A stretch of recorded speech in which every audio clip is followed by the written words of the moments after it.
Hello and welcome back to the Marzi Show for another video. Back in June, a YouTuber with 600 subscribers made a video called Repzion Do Better. This video currently has over 60,000 views and her channel has now over 4,000 subscribers.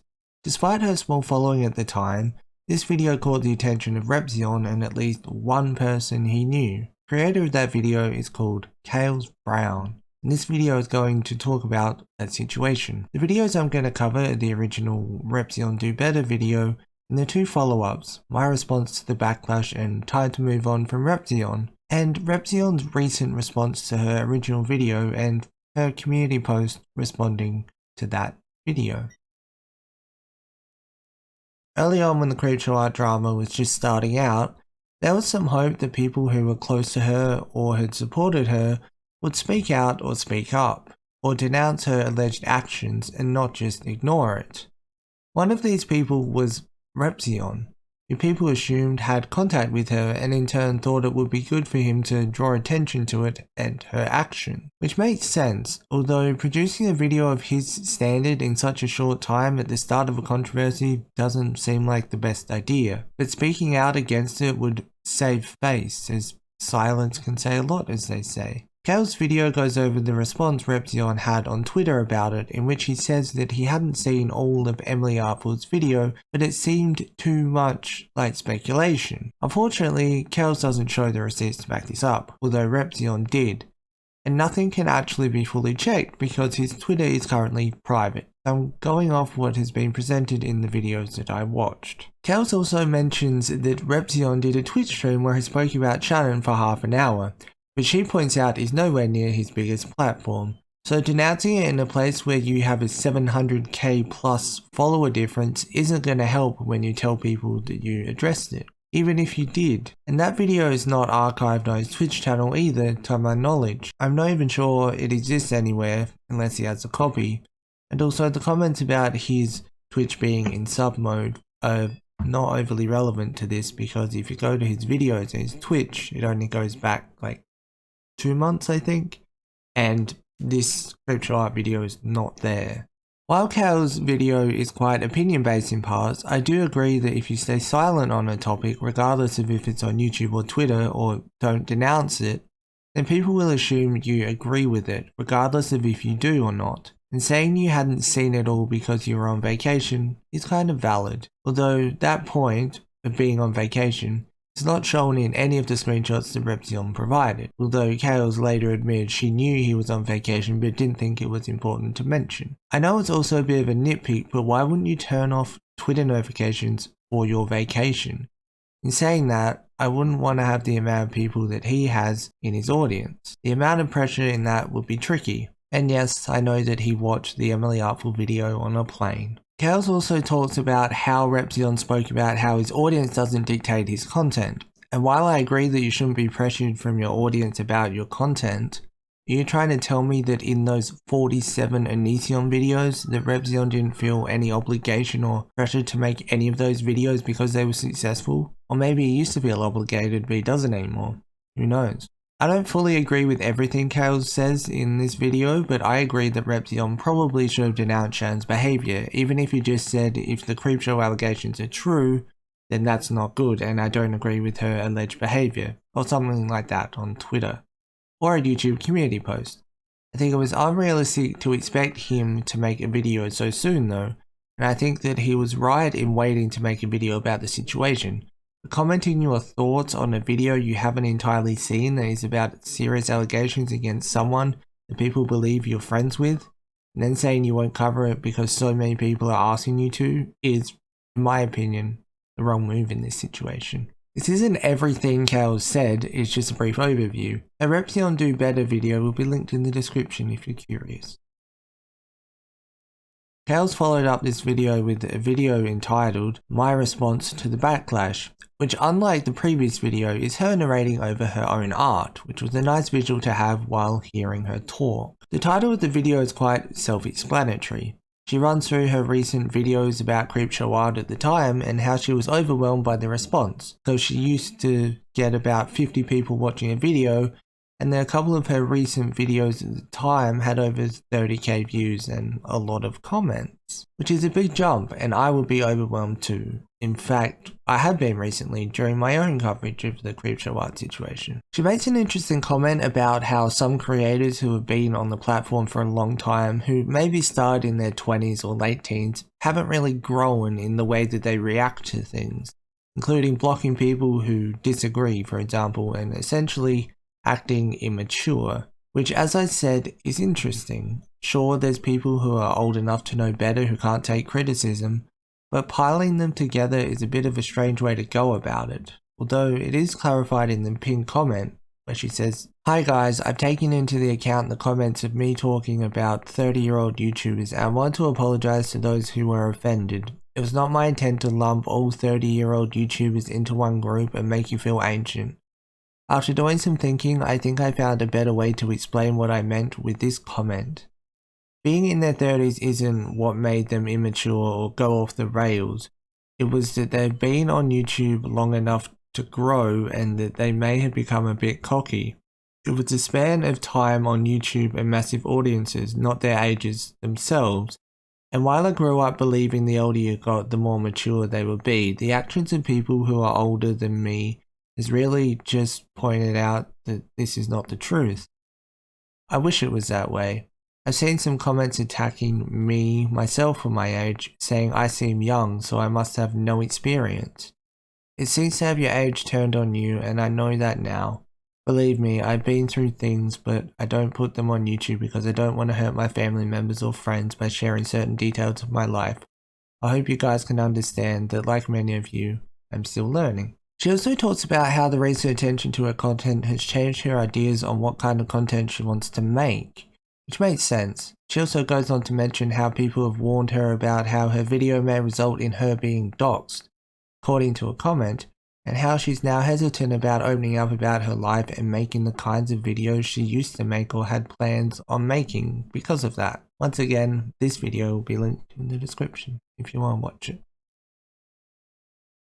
The last video of Kales we're going to talk about is time to move on from Repzion. She starts off by telling people not to go into bat for her or try to talk to Repzion, and tips her about it on Twitter because she doesn't think they'll take the criticism into account. The majority of the video is about how things were handled on Twitter, showing screenshots of Repzion saying that he's going to put her on blast and that when he does that people usually act a certain way when he responds in video form. She even partly defends Repzion by saying that although people have said it to her, that he hasn't sent anyone to harass her, but it seemed like whenever he spoke about it on Twitter it drew more attention to it, and naturally people went to her comment section defending him. She does repeat quite a few times that regardless of how you feel, she wants people to stay respectful. She does say that if he responds that she'll make a response, which we'll get to a bit later in the video, but in the meantime, let's move on to Repzion's response. This video will also be linked in the description.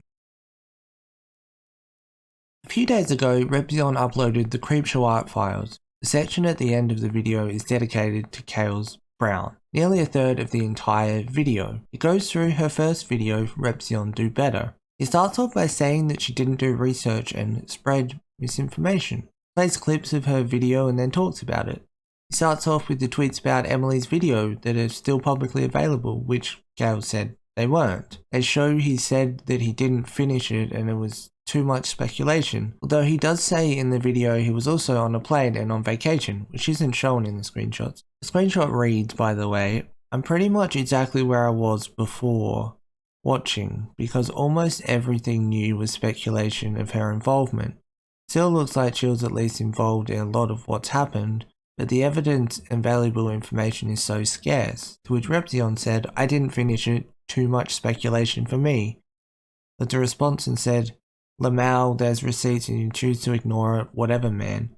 To which he responded and said, "Some, not enough to solidify for me 100%. I deal with stuff like this very seriously, it's death's her on locale though."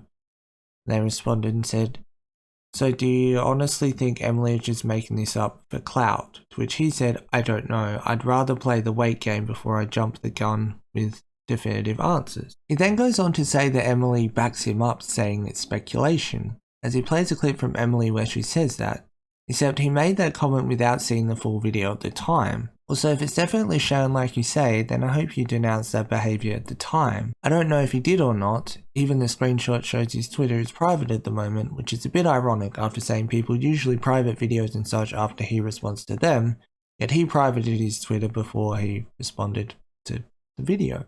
Repzion goes on to say that there wasn't enough proof to make a video at the time and he waited it out like he does with his videos and is glad he did because more things have come out that led him to make this video, more accurately I assume. Which is all well and good, except you would have had enough proof to make even a short form video without Emily's video. Because you said in your own tweet, in your own screenshot, that it was definitely her on lolcow. By your own admission, you had enough information to make something. In fact, 18 minutes of this video you made is dedicated to those lolcow posts. I understand that he likes to wait things out, but to my understanding, that wasn't what the criticism in Kales' video was. The criticism was about his response on Twitter to Emily's video and how he handled the situation in general. Also, there must have been some pressure or something if he went and talked about it for half an hour in a live stream, which, by the way, as I mentioned earlier, I can't find a copy of, so I can't comment on its contents. He then goes on to say when he got back from vacation, he streamed and that he had seen Emily's full video and he condemned Shannon's actions. Which is a bit confusing because it raises the question. He mentioned earlier there was speculation and played 2 clips from Emily saying it was. Yet he is now saying that when he'd seen the full video that there was enough evidence to condemn her action. Why would you play the clips from Emily's video backing you up saying some of it's speculation if you're then going to say it's not speculation actually, or there's enough evidence to condemn it? He says that he doesn't owe his fans or viewers anything, meaning that he didn't have to make the video on Shannon because they asked him to, which is fair enough. Then goes on to say that people who feel they owe their fans things get burnt out, which is true. I personally felt that. But if your fans don't deserve a video about Shannon because they asked, then why did you make one? Why did you live stream and talk about her for half an hour and then make an hour-long video about her drama, including saying in that video that your audience doesn't dictate what you make? Does this mean you were going to make a video about Shannon all along? Because that isn't shown anywhere in the screenshots I've seen. Calling what you had seen of Emily's video at the time as speculation made you come across as dismissive, at least initially. It's a wonder why this video even exists, given that. 1 minute it's, I don't give in to pressure or people asking for videos, and then it's, here's the video on what you wanted me to cover. You can say you don't owe your fans a video about Shannon, and I agree. Maybe you didn't have to make the video, but what people expect, which you also don't have to do, is to keep the same energy, which I don't think, honestly, is unfair. The issue was that a lot of people saw his comment about not watching all of Emily's video and calling it speculation as his first kind of statement on the situation, and neither Kales nor himself showed any other viewpoints that Repzion shared about Emily's video. He did share that he believed the lolcow posts were her, but even if it wasn't intended, people seem to read his post as dismissing an alleged victim, regardless of how it was meant.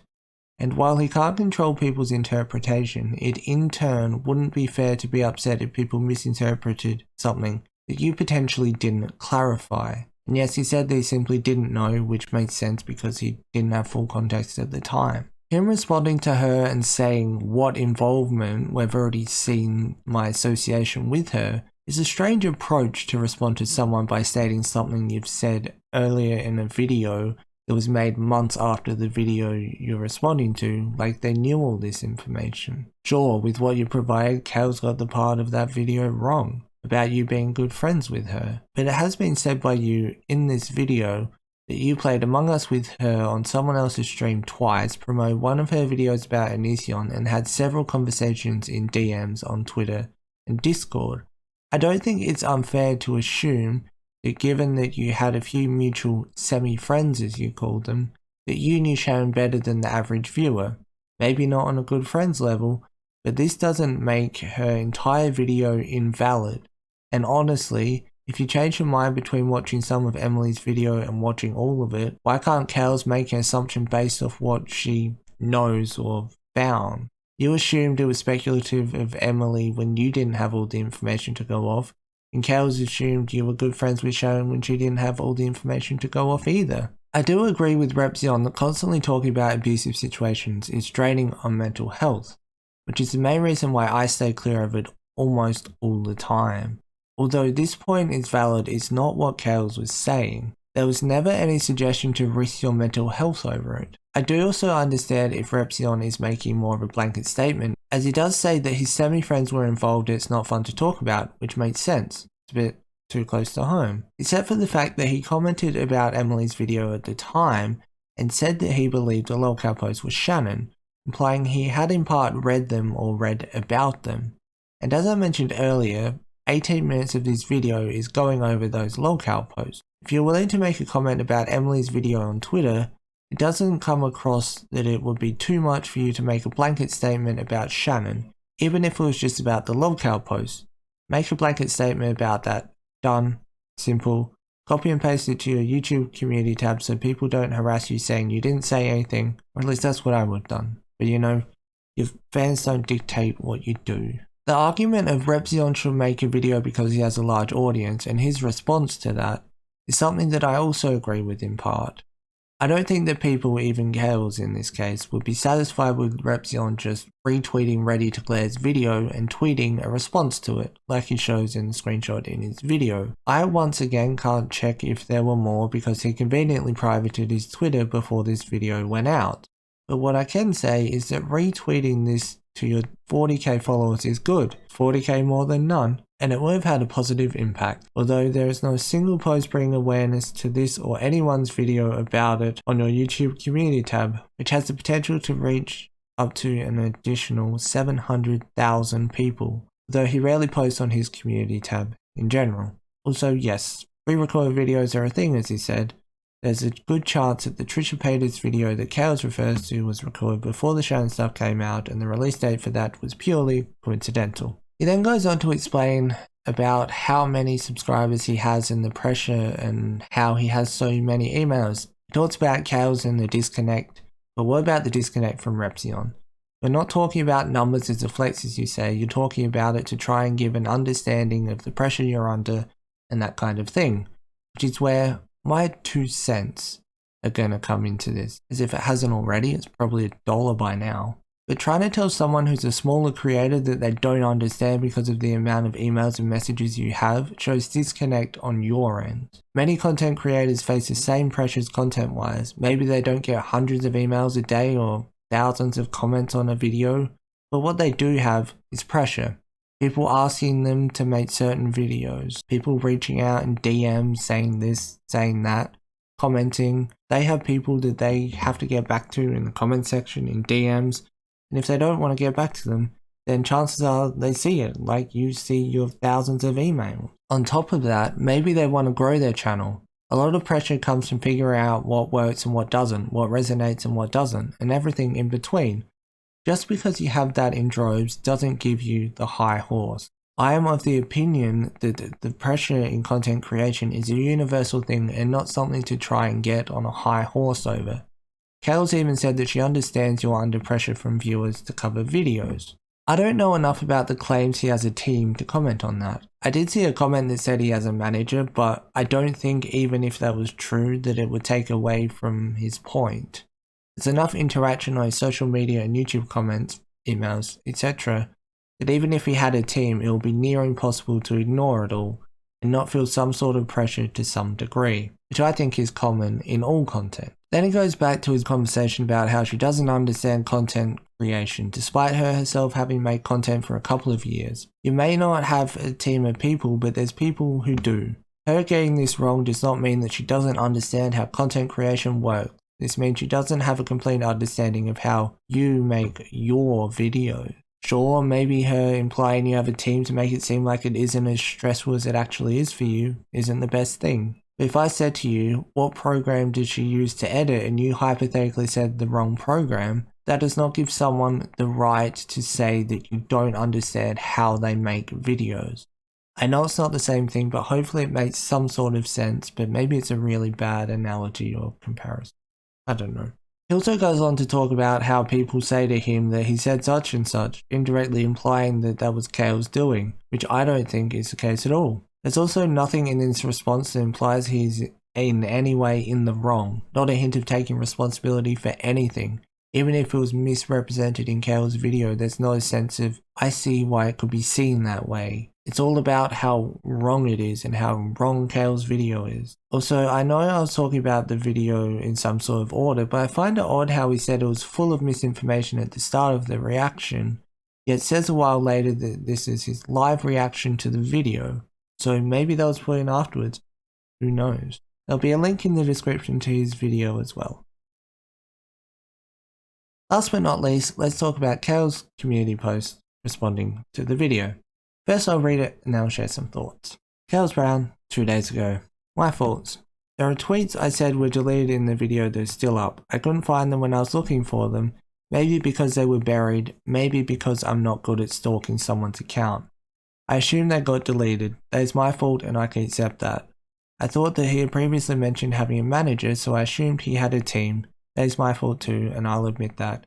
As for him being on vacation, I didn't mention it because I thought it was irrelevant as I wasn't asking for a video. I was critiquing Daniel's responses to his fans and not watching Emily's video before putting it for being too speculative. I know her video was hard to watch, it took me a few turns to watch it all. As for the people asking for an apology, some of you don't want an apology, you want submission. And if that's not you, that's okay. You don't have to agree with me or like me, but for some of you, you agreed with Repzion that he and content creators don't owe anyone anything, and then came on my channel and said I owed him an apology, calling me hypocritical just to do the same thing. I can't see how Repzion reacted to any of this on his Twitter because it's private. Can't watch his stream on Twitch where he mentions Creepshow because his Twitch was set to subscribers only. Just for clarification, subscribing on Twitch is not free. There are people saying his video that just came out must be the reason I'm making art-related content instead of commentary. No, I've always been an art channel. Making art videos is what makes me happy, not commentary. I just dipped my toe into commentary when I made the Repzion video, and almost immediately after I decided that for me and my health it's not worth it. It's not my job to hold others morally accountable, and 99% of the time making a video won't change their mind. Just make them mad. That was something I learned over the past 2 months. I still don't think his reaction on Twitter was appropriate at the time. I don't think it's okay to abuse your fans for whatever reason, even if you're mad. I don't know how to finish this out. There will likely be a lot more comments coming in over time, and you can say what you want, but for the specific few of you who want me to get doxxed and for this to follow me for the rest of my life, while not looking at the people you stan and their downfalls too, you make yourself and the person you're defending look bad. I think this is a good response because I don't think that Kales' first video was perfect. They admitted that they got some things wrong about the tweets being deleted. Cool. Didn't delete the tweets. Cool. That's clarified. That's posted on YouTube. That's not posted to another social media where they have like a quarter of the following or a tenth of the following or something. They admitted about the manager and they also addressed the being on vacation thing. I think that this is a really good response. I was thinking that Kales may make a video, but I'm starting to think that that probably won't happen, which is fine because this wasn't enough. So hopefully Kales continues to make art videos. I don't see Repzion admitting anything. I think that Repzion will just leave it there. That'll just be how it is. I think that Kales, as she said, the video wasn't perfect and her videos about Repzion weren't perfect. There were flaws in them. She's noticed that. She has admitted to them and such. Repzion's video, on the other hand, it had some good points, but it also had some bad points. And I feel like it's important to kind of point all of that out. I'm trying to be as objective as I can, is that what it is? Or unbiased? I'm trying to be as unbiased as I can. I'd never seen a Kales Brown video before this, and I've never seen a Repzion video before this, believe it or not. I don't watch Repzion. I have no stake in any of this. This topic was suggested to me by someone in the comments. I'll put their comment on screen now. Probably should have done that at the beginning of the video, but if that was you, thank you. And if you have something that you want me to cover, then let me know in the comment section below. Hopefully you enjoyed this. Hopefully it made some sense. if you're new here, in the description there is my Instagram, my Twitter. There's also a Discord if you want to go in there. That should be cool. That should be fun. And there's some playlists if you want to watch some more content. I've done my own Creepshow art coverage if that's something you're interested about. Yeah, I'm quite kind of new to the commentary scene as well. But yeah, thanks for watching. Have a nice day. Peace.